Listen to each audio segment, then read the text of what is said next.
যেহেতু আমরা দীর্ঘ ৩০ বছরের এই রাজনৈতিক আন্দোলন সংগ্রাম দেখেছি, আমি দৃঢ়ভাবে বলতে পারি ৫ই আগস্টের আন্দোলন যদি ব্যর্থ হতো, গণসংগ্রাম যদি এই দমন নিপীড়নের মুখে যদি স্তব্ধ হয়ে যেত, তাহলে বাংলাদেশকে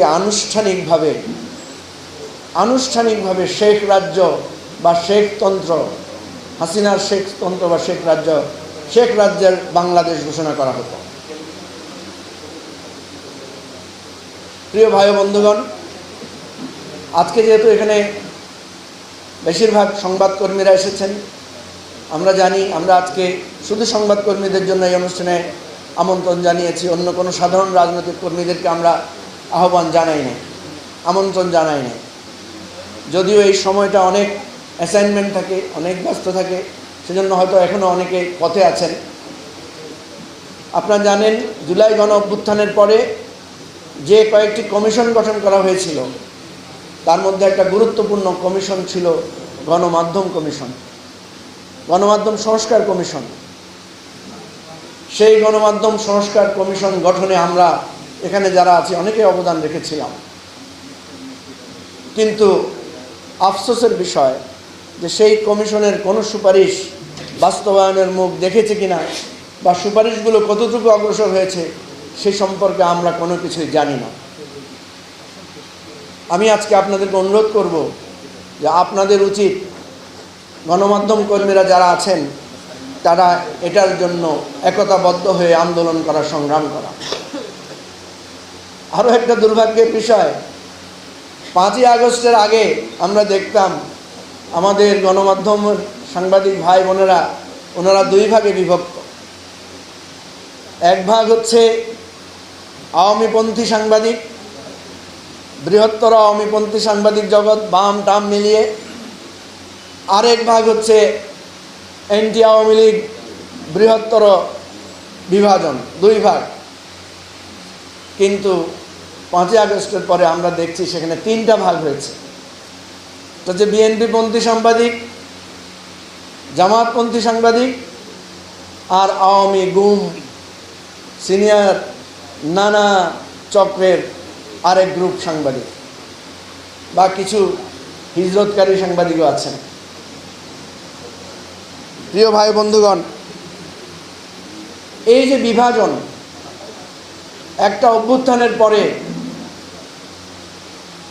বিভাজন হয়, বিভক্তি আসে, কিন্তু আবার মানুষকে ঘুরে দাঁড়াতে হয়। আজকের এই অনুষ্ঠান থেকে আমরা আহ্বান করব যে আপনারা এই বিষয়গুলো নিয়ে আওয়াজ তোলেন, কথা তোলেন। ঐক্যবদ্ধতা ছাড়া কখনো মানুষের পরিবর্তন, সংস্কার, মুক্তি আসে না। সুতরাং মনে রাখতে হবে যে এত বড় একটা গণ অভ্যুত্থানকে আমরা কখনো বৃথা যেতে দেব না, আমরা কখনো ব্যর্থ হতে দেব না। যতটুকু ব্যর্থতা, যতটুকু সমালোচনা, যতটুকু ভুল আমরা দেখব, সেটাকে সংশোধিত করে আমাদেরকে সামনের দিকে এগিয়ে যেতে হবে। আজকে যে গণতান্ত্রিক পার্লামেন্ট শুরু হয়েছে, আমরা দেখছি যে সরকার ধীরে ধীরে তার পুরনো পথে হাঁটছে। আগের যে বিএনপি ক্ষমতায় ছিল, যেরকম ছিল, আমরা ভেবেছিলাম যে এত নির্যাতন নিপীড়নের পরে একটা পরিবর্তিত সরকার আমরা দেখতে পাবো, একটা পরিবর্তিত সরকারি দল আমরা দেখতে পাবো। হ্যাঁ, নিঃসন্দেহে কিছু পরিবর্তনের আভাস দেখছি। কিছু, আমি আজকে পত্রিকায় দেখলাম যে শুধু প্রধানমন্ত্রীর প্রটোকল না, অনেক প্রায় 18-20 জন মন্ত্রীর প্রটোকল কাটেল করে নেওয়া হয়েছে। মাত্র 6 জন মন্ত্রী এবং একজন উপদেষ্টার জন্য প্রটোকলের গাড়ি রাখা হয়েছে, বাকিদের প্রটোকল প্রত্যাহার করা হয়েছে।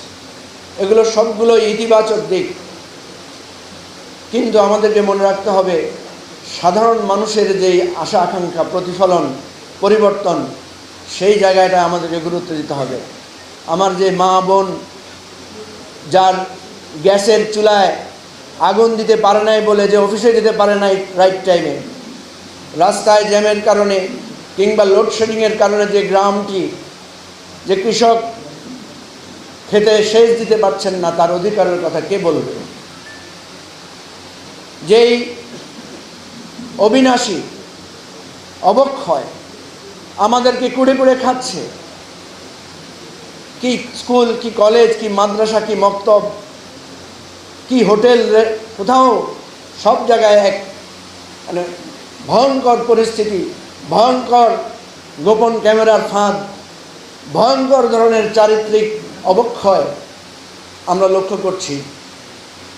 এগুলোর ব্যাপারে এই সমাজকে পরিবর্তনের জন্য কে কাজ করবে?